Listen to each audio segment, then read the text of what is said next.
शकील, तो सारा साल ही आप हमें इकनॉमिक हवाले से अपडेट करते रहते हैं, लेकिन आज बड़ा ख़ास दिन है, बजट आज आ रहा है और तमाम लोगों की उम्मीदें इस बजट से ही हैं।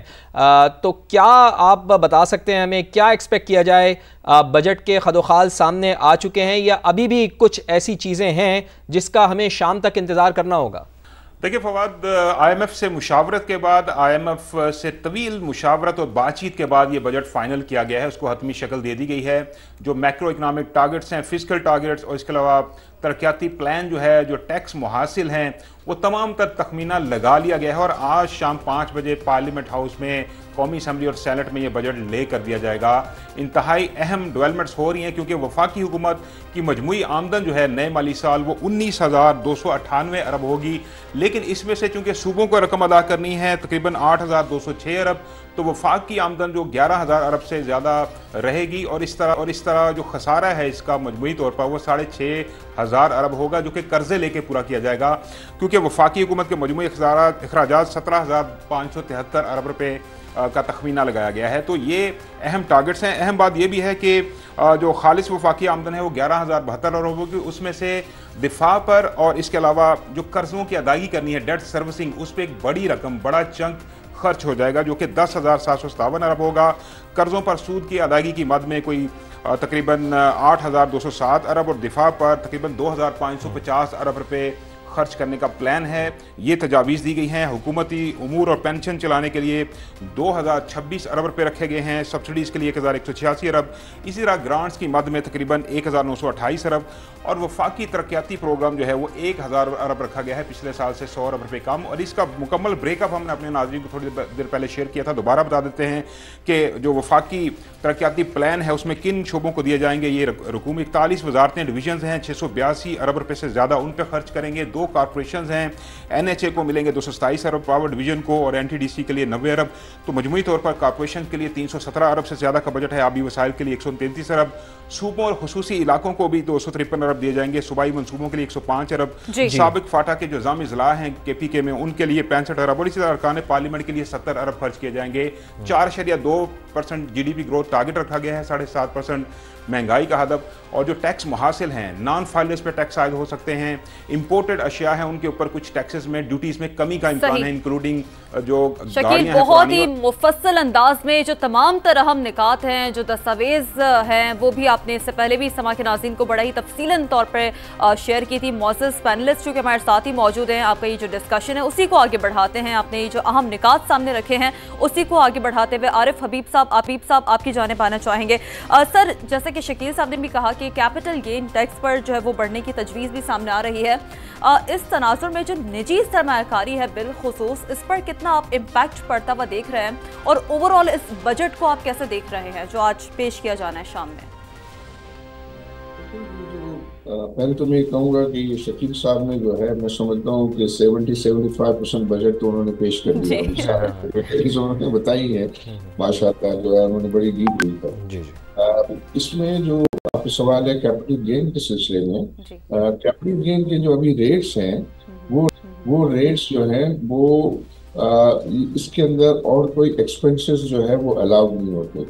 तो वो 15% का रेट जो अभी है, आई थिंक वो एक इफेक्टिव अच्छा रेट है।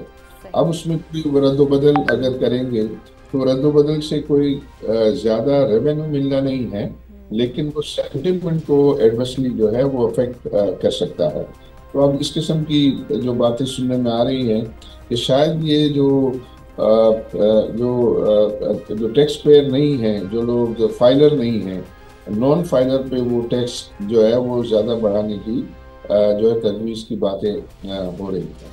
तो उस पर ये एक और भी डिस्कशन में था कि जहाँ जहाँ टैक्स रेट कम है उनको बढ़ाएंगे, जहाँ रेट ज़्यादा है उनको हम कम करेंगे।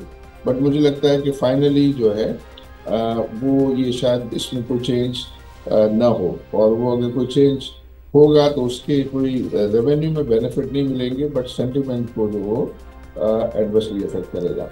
बाकी जो सर्वे जो है वो कल प्रेजेंट हुआ या अनाउंस हुआ, तो उसमें सारी चीज़ें जो एक्सपेक्टेशन के मुताबिक ही थी, क्योंकि सबको पता है कि मैक्रो इकोनॉमिक स्टेबिलिटी जो है वो पाकिस्तान ने अचीव किए है, और उसके नंबर्स पहले भी आते रहे थे। अभी था कि ये फॉर्मल ऑफिशियल नंबर्स जो है वो शेयर हुए।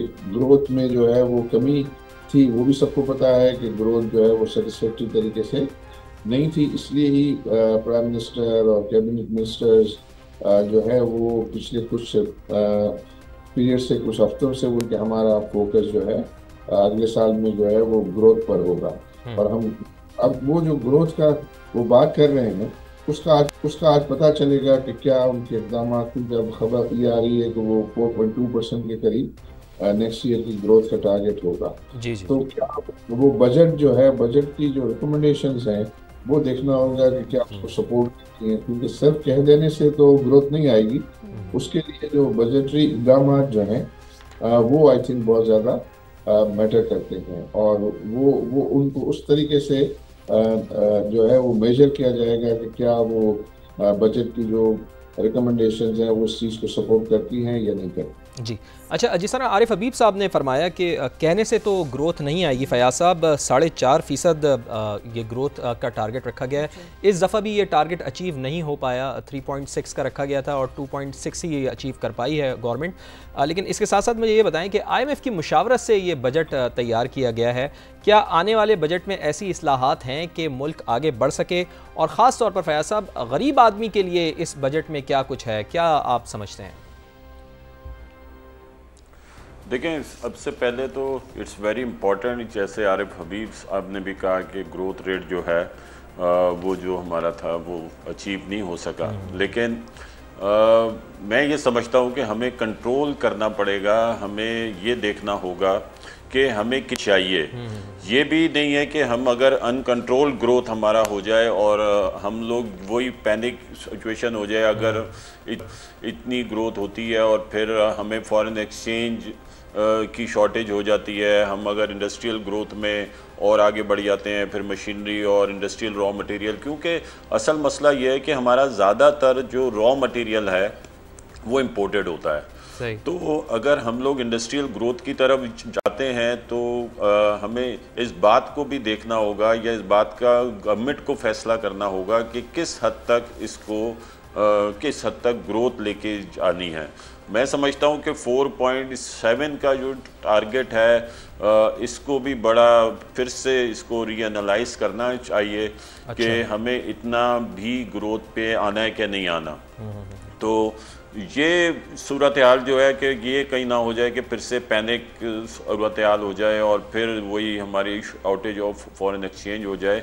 इससे जो है ख़ास तौर पे FPCCI ने एक बहुत ही इसमें डिस्कशन हुई हमारी आपस में कि हमने फिर गवर्नमेंट को भी इसमें वो लूप में लिया कि आप हमें पहले तो ये क्लियर करें कि कितनी ग्रोथ उनको चाहिए उनको। तो जब वो हमें और जो बिज़नेस कम्युनिटी है या जो इंडस्ट्री है, मेरे ख्याल में उसको एक पेज पे होना चाहिए कि ऐसे नहीं कि इंडस्ट्री की अपने कारोबार की एक्सपेंशन पे जा रहा है और गवर्नमेंट के पास उसको फैसिलिटेट करने के लिए वो इंफ्रास्ट्रक्चर मौजूद नहीं है।